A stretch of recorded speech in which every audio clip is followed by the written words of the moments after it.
Andrea. Hi, how are you? I'm so excited to have you on this podcast. Thanks for inviting me. It's my pleasure. I think I've said this, but I have so many women in AI that I'm connected to. I'm really grateful. Last week I had another Andrea, woman leader in AI. Now this week We're we taking have over. you. So that's right. So I'll do a quick intro and then Andrea, you'll do your quick intro. But for everyone who's in the audience, please comment where you're dialing in from. So CallMeJZ.ai. I am a AI sales and product leader. Just launched my class on podcasting to increase your sales conversions. And our links are scrolling across the bottom. So please visit Andrea's and my link. Andrea, I'll just turn it over to you for your intro. Sure. Well, thanks again for having me. I've been in the technology space for almost 25 years. Started in the days when nobody had heard of AI. And now I feel like everybody at least is buzzing about it, whether they know how to implement it or not. So throughout the course of my career, I actually have a convergence of two things. So things like cutting edge technologies, whether it be mobile technologies, and in this case, AI, and also the other side being human behavior. So I'm actually a certified hypnotherapist trained in NLP and design human engineering, and I basically geek out on what makes people tick. And I've used all of those Jedi powers, if you will, to inform better customer journeys and customer experiences with the technology that we create when we're doing custom software or mobile apps or enterprise or whatever it is that we're building. And that's why we've had such a high batting average, I think, because we incorporate both. We're not doing cool tech just for tech's sake. We're actually really thinking through the customer experience and how to engage with them in a more meaningful way. Do you really use hypnotherapy? Absolutely. Yeah, all the time. Okay, well, we're definitely going to get into that.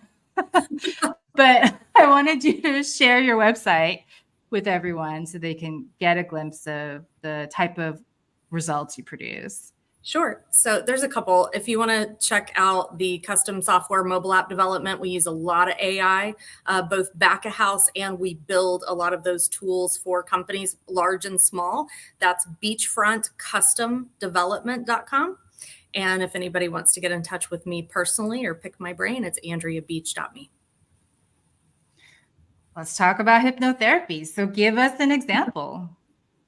So it's not the swinging pocket watch or, cluck like a chicken, like a lot of people think it is. I mean, sure, there's some fun stage hypnosis stuff that you can do. It's really more about reframing how you look at a particular scenario or situation, and actually empowering yourself personally to be able to see outcomes that maybe you had been limited to before, or expand your possibilities so that you could reach your full potential. That's the real benefit of hypnosis. So that's why the NLP, which is neuro-linguistic programming, or DHE, design human engineering, gives you kind of the toolbox, the tool set to be able to utilize the benefits of hypnosis without having to sit there for 20 minutes and count backwards from 100. Can you give us any examples? I would love a funny one, but any example would be awesome. Oh, you put me on the spot. Sorry about that. No, that's okay. So I can give you a blunt example of a time when I pulled it out of my hat that I wasn't expecting. So we were doing quite a bit of work for Coca-Cola. We had done a ton of work for them, and they wanted us to design a mobile app for March Madness, for Final Four. This was many years ago. And what it was that they wanted it to do, I'm not going to go into the details. Behaviorally speaking, I did not think was going to be productive. I didn't think it was going to work. Technologically speaking, it had its own challenges because the venues were not as capable of handling bandwidth and things as they are today. But behaviorally speaking, I said, this isn't going to work. And I explained from a hypnosis perspective what I thought they should do instead on a human behavior note. And they kind of said, no, we already have this approved. Let's go. Like, we just want to build it. And I said, I think we're going to pass. So I don't think Coca-Cola is used to being told no. And so that was an interesting meeting. They got pretty upset, but a year later, after they had attempted to build it and it failed for the reasons that we said, they came back and said, "No, what was that you were talking about again with the behavioral stuff?" And honestly, from that point on, I never did another RFP, and I never actually divorced the behavioral aspect from the technology aspect. I had done that before where we had built spec work. I stopped doing it after that meeting. I have had Coca-Cola as a client, so I can imagine their faces. Yeah. Yes. That's amazing to be able to be in that position of choosing your clients and just knowing that, I could take your money, but I really don't want to because you're going to fail and I'd rather set you up for success. So. Well, if you think about an iPhone, for example, and we're talking about AI, so this is a really good example of this. The same physical device in the hands of a 9-year-old girl looks, acts, and performs nothing like the same device in the hands of a 72-year-old male. I mean, you might as well have totally different apparatuses in your hands because of the behavior and how they utilize the technology. And companies that try to do a one size fits all end up regretting it. It's a very expensive way to fail. Yeah, and I think if you're an AI leader and you don't advocate for the right strategy and the company invests in it, it can just look really bad for you and for the outcome, like for the company's stance on AI, right? They might not want to try it again. So definitely hold your ground. Well, for the people in the audience, please comment hypnosis or any questions that you might have about hypnosis. But we'll keep going. So I love examples. Can you give us more examples of AI from a strategic, but also a practical application, the theoretical, but also the applied? Yeah, sure. There's enough theoretical and philosophies floating around. Everybody's exhausted from it, but they don't know how to grab it and drag it down to the ground and actually do something in their business to make a difference. They love the idea of it, but they're almost frozen with the lack of knowledge on what to do.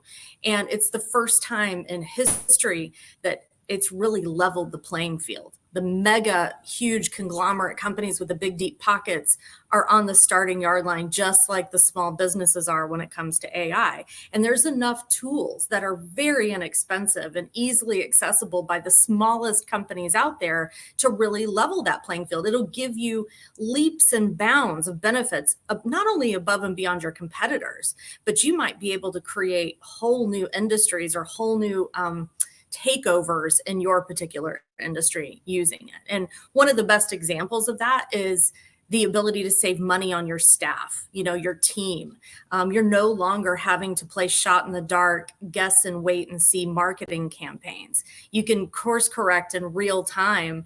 And what used to create, tons of content was tons of people and tons of editors and tons of time. And you no longer have to do that anymore. So not only are you able to reduce your staff or your team in your org chart, you're reducing your budget everywhere you look, and you're getting to market faster and able to course correct and iterate so much faster. Amazing. And we'll come back to that point about Google's layoffs. Mm-hmm. But for now, what's that? Not just Google. It's everyone, right? Yeah. Uh-huh. Chandra is asking, what AI tools should entrepreneurs be utilizing to stay ahead of the game, besides the popular ones being used right now? Well, it depends on who knows what the popular ones are. So for customer support or customer service, you've got Zendesk, you've got Intercom, you have Freddy AI. I'm sure, your audience is pretty sharp. They've heard of some of these. So the first couple are more B2C. They enable your website, or they enable you to quickly respond to the most commonly asked questions and kind of elevate your customer experience. They'll analyze the history or, what that customer has done potentially inside your CRM in order to serve up, very quick answers, versus Freddy, which is more back end. So your sales support teams and stuff can start leveraging AI themselves. And then it'll spit out little canned responses that seem very personalized for whoever the end user is that they're chatting with, but it makes that whole process a lot more efficient. So there's some great tools on the customer support or customer service side. But some of my favorite ones are helping with things like predictive selling. So a lot of people think this is just for e-commerce, but it is not. We are seeing it in the automotive space. We're seeing it in travel and hospitality. I mean, imagine, right? We're seeing it with luxury brands where it learns, of course, what it is that you like, or maybe what you've purchased even from a competitive brand. And before you even know or have expressed interest in something else they are predicting that you would be interested in it, and it serves it up to you in a way to where, we can't resist. We want it. So some of those tools are like Einstein Analytics, which is it's for Salesforce product. So for those that have Salesforce, usually a little bit larger companies, that's a good resource and tool. Insightly is another one that will help with your predictive selling. There's several out there that can do that as well. That's a little bit more advanced than just a customer service bot, or an FAQs or something like that. So those are definitely fun. Awesome. Well, Chandra, let us know in the comments if Andrea answered your questions. I want to get to Chandra saying she uses Shopify and that she has a medical scrub business and coaching service. Yeah. And she uses AI in both, and that, she has new staff because of AI. So I think that's a really interesting point. When I led machine learning at Capital One, there are all these predictions of new staff who would need to, not just, scientists to train the model, but analysts to validate, human in loop along the way, and then the scores of Mechanical Turk, people validating the data not internally but externally, and then people scientists making challenger models. So what are some new staff that AI requires? Well, you just listed off the basics. The other thing that you sometimes don't think about, especially in a small to mid-sized company, is the due diligence side of it. And also making sure that you're taking whatever natural language is coming at you and making it your own. You want something to sound like your brand. You want it to be authentic, organic, intuitive. You know your customers better than AI knows your customers. So if you're relying on it to do, let's say, your social content or to keep a blog populated or what have you, you need people on staff who are reading over let's call it the bone structure of what it is that you fed to AI and saying, let me nuance this to where it actually smells, looks, feels, and sounds like our brand. So I call it the 80-20 rule. Let AI do the heavy lifting, but you need the folks there that can nuance not just content, but the customer journeys and experiences to make them very brand authentic. So then these skills, do they have to be highly skilled technical people or just trained to? No. Okay. That's fact, what I thought. The skills that are more valuable now are EQ, problem solving, communication skills, the ability to work with and manage a team of individual experts, whereas before it might take a floor of 136 people to do the job that now 5 can do. So it's almost like having a SEAL Team 6 or a Mission Impossible team. There are far fewer seats, but those seats are far more valuable each. So the skill set's really different. It's less about hard skills and more about soft. Well, in a twist, Chandra's saying that she eliminated having to hire 2 new staff, not having to hire new, but eliminated. So let's talk about that, Google 30,000 person massive layoff, mainly in ad services and customer service, because you started this conversation with talking about all these AI customer service tools. So what roles are being eliminated? Well, we're seeing 2 things happen at the same time. So there is a emergence of not only adaptability, but also the functionality that businesses can deploy with AI. So while that is on the rise, there are also other factors at work. We have an upcoming election. We have, an economic recession, and we're heading into an economic winter. So the companies that have been around for a while, they say, I've been here before and I see this. So they're actually trimming the fat anyway, separate from the advancements in AI. So you've got almost like this righting of the ship on both sides. So what I see happening is I talked about trimming the fat. That's usually the senior and mid-level management positions that they can essentially push downward to let some of that heavy lifting be done by these platforms, softwares, and of course the AI that's going to come in and supplement doing that heavy lifting. But then at the same time, you see other positions that are opening up that maybe don't have the tenure. They weren't even offering those skill sets in college when the people were going through school. So these are brand new opportunities for the right folks. This actually is a huge time of opportunity for the go-getters. I love that.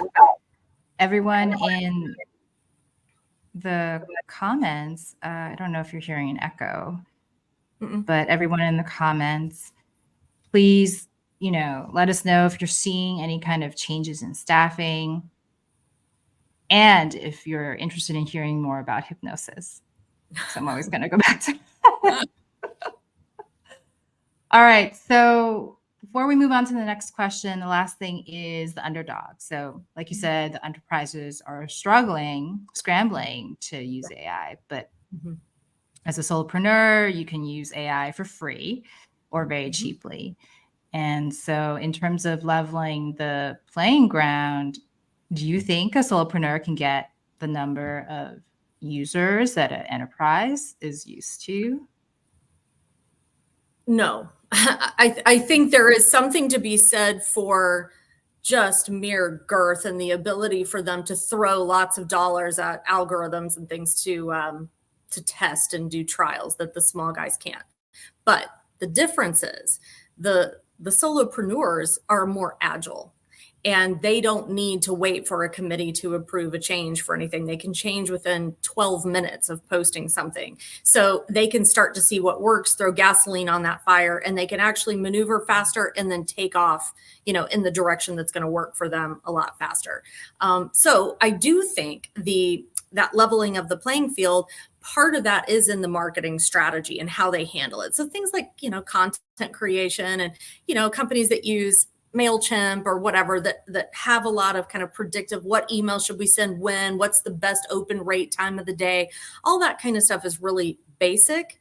And I think all companies should be using it, especially small companies. And there's lots of those out there. But there's ones like Evergage or what's the other one? Optimizely or whatever. These are the ones that I don't think a lot of solopreneurs or the small companies, especially when they've been so head down all day, every day, trying to operate in their business, they are in it. They don't really have time to work on it. These are the tools that both of them use AI to deliver a much more personalized marketing effort, and they can kind of predict what's going to work and then help them throw that gasoline on the fire in a way that a staff couldn't do for them. So there are several tools out there that enable the marketing, the upselling, the cross-selling.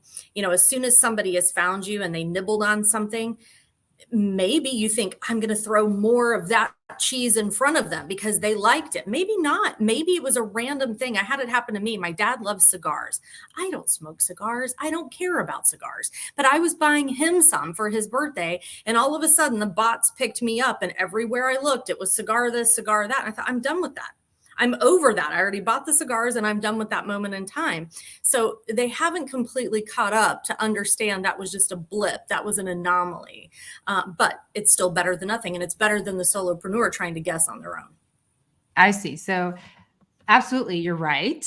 And I was at an event with the Tribeca Film Festival, and the founder said she had invested in films, that she had a gut feel for the script, but it took a year to go into development, and then it took another year to shoot. And then no one picked it up. Like no one wanted to distribute it. And then 5 years later, she had a distribution partner, and then it went viral. But she said, all of you influencers out there who can get feedback within an hour, if that script is going to go viral, you have such an advantage. So Absolutely. And you can iterate. You don't have to produce an entire movie or an entire book. And this was something that I just learned recently, where if you produce the introduction and a chapter or two to a book and you get the feedback, you might course correct on the rest of that book. You might change. I had a master class I was working on and I actually changed it, but not until I had done 13 hours in the studio and had done all this editing professionally. And I got a little bit of advice, and even a 10% course correction down the road will change everything. Now I no longer do that. I'm much more fast to market, and I iterate. I get feedback and I keep going. I iterate, I keep going. And that's a whole new thing I'm learning. It's different for how I've ever done it as well.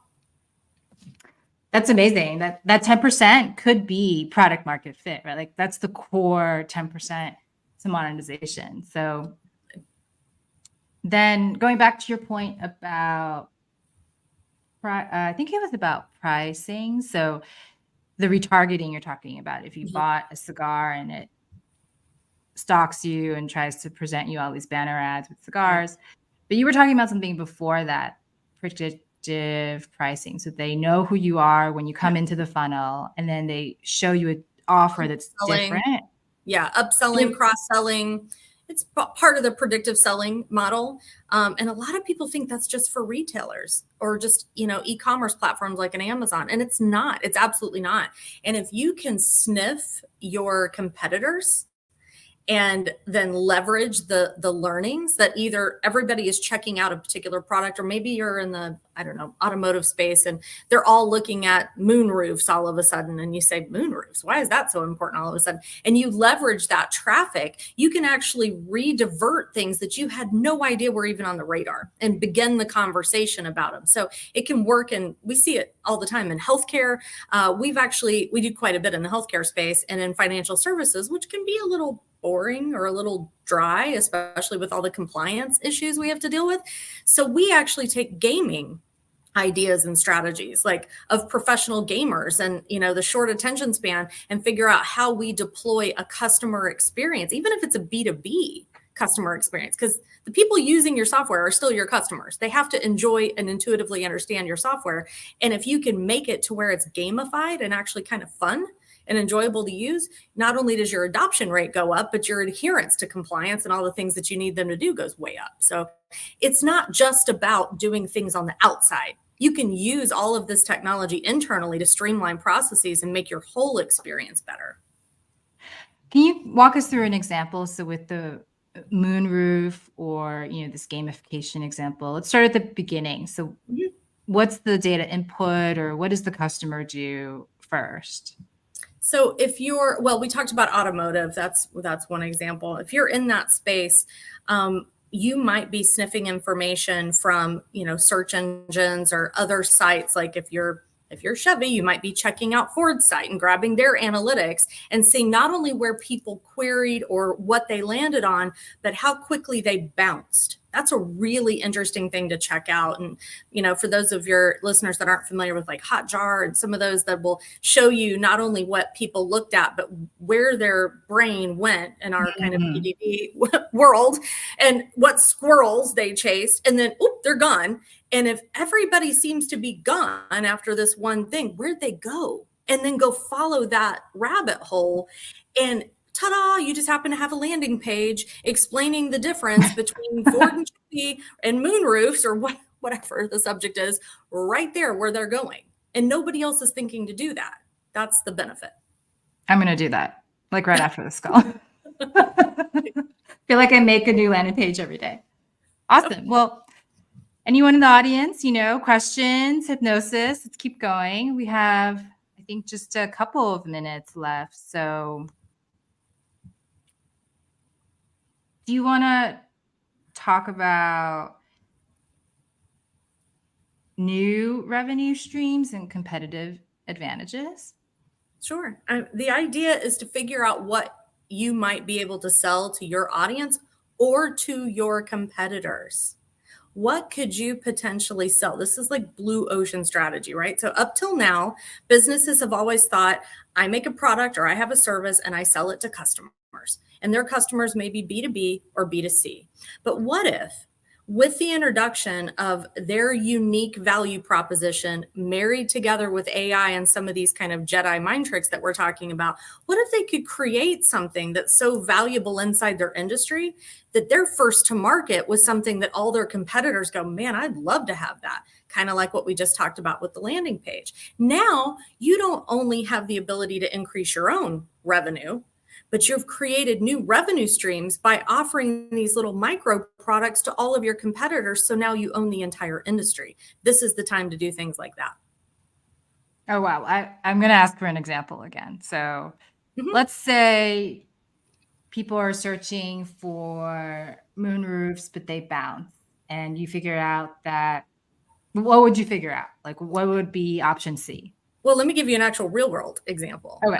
Because I haven't ever done it with moon roofs, but I mentioned we do a lot of work in healthcare. We've also done a lot in financial services. So financial services is really dependent on stage of life, or I'll call it the milestones in life. You know, you get married, you have a new baby, you maybe switch careers, or if you got laid off, there's all these different things that affect how you invest or when you want a disability insurance policy or all of these types of things, right? And the more you can leverage these tools for AI and also all the search tools that are out there and the analytics tools that you can combine with them, the more you're the first person to know, oh, they're searching for, you know, at-home pregnancy vitamins, whatever it is. Now you are the one to jump on the marketing for, you need a policy for this, or you need to make sure that your financial health is up to par if you're getting ready to move into a new transition of life. And they're like, wow, I absolutely do. I hadn't even thought about that. And that's how you get the jump on the market. And that's how you can create some of these new revenue streams, because if you figure out just that one tiny little microcosm of how to snag the business with, you know, pregnancy searches or pregnancy analytics, you can then offer that as a micro product, maybe entire suite of micro products to your competitors, because you've now figured out the plumbing to kind of flood the Kool-Aid through. And they say, yeah, I want that. Of course I want that. And if you do it for yourself first and say, we just increased our, you know, open top funnel leads by 312% month over month by doing that, they go, yes, I want that. How much is that? And all of a sudden you have new revenue streams doing what you're already doing, and there's plenty of pie.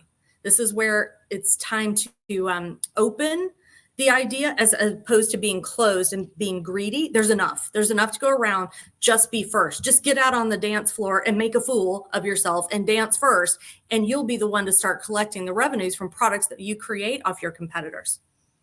I see. So I launched a family credit card for Capital One, but you're saying then I could offer Chase to underwrite their family card if they don't have one yet. And correct. Okay. I love it. Well, we're getting to the end of the podcast. I'm going to give everyone a minute to write your final questions. I know some people are shy to write questions, or they're just waiting for that, you know, one moment, that one breath. So we're taking that breath now, and, you know, you only have a minute, but Andrea, what do you want to end on? You know, what can we do to help you and get your ideas out there? Well, first of all, this is the time to be bold. You know, the Abraham Lincoln quote that people always misquote as, good things come to those who wait. But the whole quote is, but only what's left over from those who hustle. This is time to hustle. So if anyone out there is seeking advice on how to leverage these tools, or potentially how to use some software that they are inherited, or some legacy software that they can't get rid of, but they still want the benefit of this, come to beachfrontcustomdevelopment.com or hit me up on andreabeach.me, and we're happy to show you how to do that and give you the competitive advantage. And then, of course, you know, I do all kinds of consulting and speaking and advisory work and stuff, and I love a challenge. So bring it to me. I'm happy to help. Bring the challenge. Always. And you're also publishing a book? Yeah, two. I don't know what I was thinking, but, you know, COVID made me crazy. So the first one is Why Women Will Rule the Robots and Take Over the Next 100 Years. And that talks about AI and smart robots and leveraging all of this technology and how females inherently have the advantage. Doesn't mean guys can't rock it as well, but we have the EQ and the, you know, intuition and things like that in our favor that kind of make it a little bit easier. And then the other one, which should be out in the fall, is Life Unleashed. And that has to do with the fact that once I reached a certain level of success, and I came from nothing, I had so many people say, how did you do it? Give me the cheat sheet.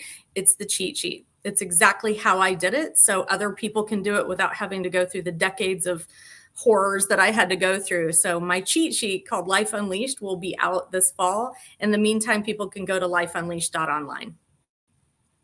Amazing. Well, we're at that ending point, and so thank you so much for all of your insights and ideas and the need to hustle. This is the time. You're right. This is the time. That's right. There will be huge strides made for the right people during this time. The next 3 to 5 years will make all the difference. Awesome. Well, my outro is for anyone who wants to start a podcast like this, also avoid all the pitfalls that I went through in starting my podcast and all the times that I've wasted my energies. I have a cheat sheet at podcastboss.callmejz.ai. So everyone, thank you so much for your questions, and reach out to us online. Andrea, we're going to stay on the call, but I'm going to end the live stream. Bye, everyone.